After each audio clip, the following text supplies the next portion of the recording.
The name Porsche is synonymous with racing excellence.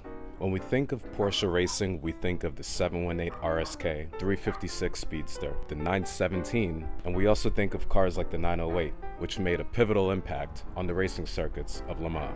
But when it comes to Porsche legacy, there's only one three-digit numeral that we can only think of, and that numeral is the Porsche 911.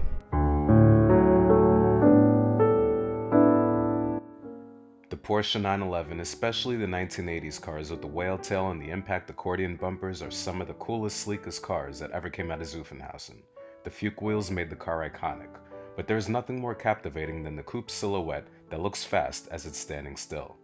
The Carrera nameplate harkens back to the classic 1973 model that made its name famous on international racing circuits. Carrera in Spanish means race, and La Carrera Panamericana ran across Mexico into Central America across some of the most treacherous terrains. One of my favorite features on this car is the rear window.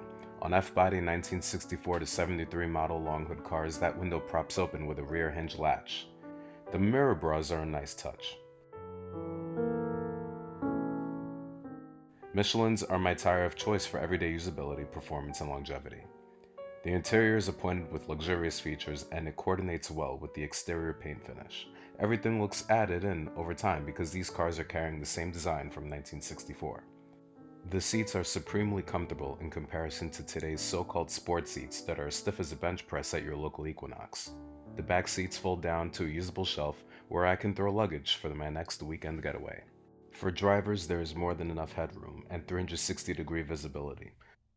The Porsche Classic Radio updates the car to modern times, and when paired with an amplifier and modern speakers, it sounds as good, if not better, than the speakers in your Porsche Macan. Heating controls are oddly positioned again because the engineers of the 1980s were scrambling for space within the cabin to place these controls. This car is a reminder that this was engineered for the singular purpose of racing, and whatever needed to be done to subtract weight was in fact done. A G50 5-speed manual was the pinnacle of high performance during this period, and prices today indicate that reality. During this time period, anything and everything was being done to luxurify the 911. But behind the rear axle is where all the fun takes place, the air-cooled flat-six motor. Sure, it has a Porsche Classic radio, but the only real music you need in this car is that symphonic flat-six that makes loud noises. And it makes really, really fun noises too. Just have a listen as I go for a drive. A Porsche 911 handles like nothing else. Unlike conventional sports cars that have either the engine in the middle or the front, the Porsche 911 carries the engine over the rear axle. So naturally that will produce a driving dynamic that is unlike any other. The weight is carried on the back, almost like that of a pendulum. It gives amazing cornering ability, but it takes a little bit getting used to. But it also adds a lot more fun.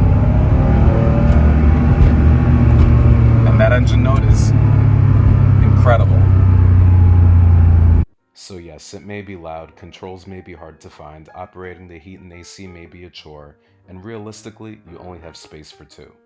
Despite these setbacks, you buy this car for the priceless driving experience, and that cannot be matched by any modern offering. This car is completely about feel, and this car feels good. Subscribe today, and thank you for watching.